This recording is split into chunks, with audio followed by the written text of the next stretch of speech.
हाल ही में डॉक्टर बाबा साहेब अंबेडकर की जयंती पूछूं आपसे कब सेलिब्रेट दोस्तों हुई है, ठीक है। अभी दोस्तों हाल ही में आप जानते हो, देखो लिखिएगा, डॉक्टर बाबा साहेब, शिक्षा वह शेरनी का दूध है जो जितना पिएगा वो उतना दहाड़ेगा। डॉक्टर बाबा साहेब अंबेडकर जो है, इनकी दोस्तों कल क्या थी आपके, आप जानते हो। और इनका जन्म कब हुआ आपके, 14 अप्रैल छापना, 14 अप्रैल की जो तारीख है सो महू मध्य प्रदेश जो है 1891 में छापना इनका जन्म हुआ है, ठीक है। तो महू मध्य प्रदेश के अंदर 14 अप्रैल 1891 के अंदर इनका जन्म हुआ। और लिखना आपके 6 दिसंबर छापना, 6 दिसंबर 1956 को आपके क्या हो चुका है, इनका तो निधन हो गया है। और इसे बोलते हैं हम क्या, इसे हम बोलते हैं महापरिनिर्वाण दिवस। क्या बोलते हैं, महापरिनिर्वाण दिवस बोलते हैं। क्योंकि दोस्तों आपके जो अंबेडकर साहब थे, उन्होंने आपके अपने अंतिम दिनों के अंदर, कौन सा आपके अंतिम दिनों में उन्होंने अपना बौद्ध धर्म अपना लिया था और वहां जो निधन होता है उसको क्या बोलते हैं, उसे महापरिनिर्वाण कहते हैं। महत्वपूर्ण सवाल है, ठीक है। तो महापरिनिर्वाण दिवस कब होता है, 6 दिसंबर की तारीख आपको नोट करनी है, एग्जाम के लिए बहुत ही प्यारा सवाल, ठीक है। इनकी दोस्तों बहुत सारी कुछ आपके छापना, कुछ रचनाएं, कुछ आपके संस्थाएं जो बहुत ही महत्वपूर्ण छापना। एक तो है दोस्तों बहिष्कृत, कौन सी है, बहिष्कृत हितकारिणी सभा, कौन सी है, बहिष्कृत हितकारिणी सभा पूछूं आपसे, इसकी स्थापना करने वाले बाबा साहेब, ठीक है। इसके अलावा पूछूं आपसे, इसके अलावा छापना मूक नायक, कौन सी है, मूक नायक पत्रिका जो है सो इसकी शुरुआत भी करने वाले कौन थे, बाबा साहेब थे आपके छापना। अगर पूछूं आपसे जातियों का अंत पुस्तक क्या है, एनिहिलेशन ऑफ कास्ट छापना, जातियों का अंत जो बुक है इसको भी जारी करने वाले कौन थे, जारी करने वाले आपके बाबा साहब अंबेडकर जो है वही थे, ठीक है दोस्तों। इसके अलावा पूछूं आपसे इंडिपेंडेंट लेबर पार्टी, कौन सी है, इंडिपेंडेंट छापना, इंडिपेंडेंट लेबर पार्टी जो है इसकी स्थापना करने वाले भी कौन थे, वो भी बाबा साहब अंबेडकर साहब के सो। लिखिए भारत के पहले कानून मंत्री क्या है, इंडिया के फर्स्ट आपके कानून और न्याय मंत्री कौन थे, वो भी यही बने थे, ठीक है। पर दोस्तों 1951 के अंदर क्या हुआ, 1951 के अंदर आप सुनो, एक हमारे पास क्या है, एक हमारे पास जो है, एक हमारे पास 1951 के अंदर हिंदू कोड बिल आया, कौन सा है,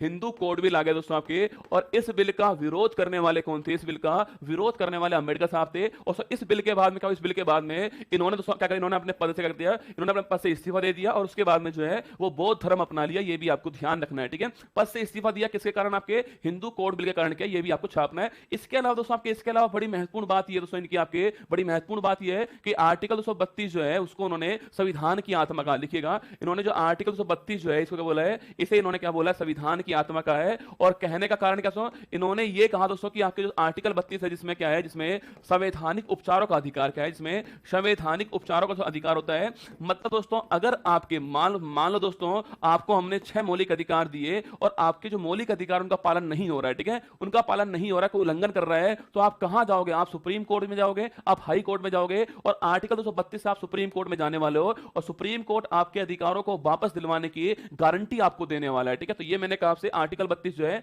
इसको सोल ऑफ कॉन्स्टिट्यूशन कहने वाले कौन थे आपके, वो बाबा साहेब थे। ये आपको छापना है, ठीक है। और दोस्तों इनको लिखना आपके, इन्होंने ही छापना, इन्होंने ही आपके रिजर्व बैंक ऑफ इंडिया की स्थापना के लिए एक कमेटी बनाने की पुरजोर सिफारिश की, ठीक है। इन्होंने ही रिजर्व बैंक ऑफ इंडिया से इसकी स्थापना के लिए आपके जो कमेटी बनी थी ना, जिसका नाम था यंग हिल्टन कमेटी, इसकी पुरजोर सिफारिश करने वाले कौन थे, इसकी सिफारिश करने वाले बाबा साहब अंबेडकर। ये भी आपको छापना है। और अभी दोस्तों आप जानते हो, अभी कुछ दिनों पहले की बात है, 1 अप्रैल 1935 को इसकी स्थापना हुई थी, आपको याद होगा। और मैंने कहा था वहां पर यंग हिल्टन कमीशन जो इसकी सिफारिश पर इसकी स्थापना होती है, मैंने कहा था, तो मैंने आपसे कहा कि आरबीआई की स्थापना के लिए कमेटी बनाने की पुरजोर सिफारिश करने वाले कौन थे, वो यही दोस्तों आपके सामने, ठीक है। और अगर पूछूं आपसे कि भाई इनको छापना, अंबेडकर साहब को पूछूं आपसे कब दोस्तों भारत का हाईएस्ट अवार्ड मिला छापना, अगर पूछे आपसे इनको हाईएस्ट अवार्ड भारत का कब प्राप्त हुआ है, वो डेट आपको बतानी है, ठीक है। यहां पर लिखा हुआ है life should be great rather than long, जिंदगी लंबी नहीं जिंदगी महान होनी चाहिए, ठीक है। जिंदगी लंबी नहीं जिंदगी महान होनी चाहिए, ये कहने वाले आपके सामने अंबेडकर साहब की फोटो है। 14 अप्रैल का आपके जन्म दिवस है। तो यहां पर लिखा हुआ है we are Indian firstly and lastly, हम पहले और अंतिम रूप से भारतीय। कितनी गजब की लाइन है कि हम हिंदू मुस्लिम सिख इकाई हम आपके नहीं है, हम क्या है, हम पहले और अंतिम रूप में भारतीय हैं। We are Indian firstly and lastly. 1990 छापना, 1990 के अंदर क्या हुआ है, इनको भारत का हाईएस्ट अवार्ड प्राप्त हुआ, ठीक है। स्टैच्यू ऑफ सोशल जस्टिस पूछूं आपसे, याद करो, याद करो कहां पर, अरे अभी पूछूं आपसे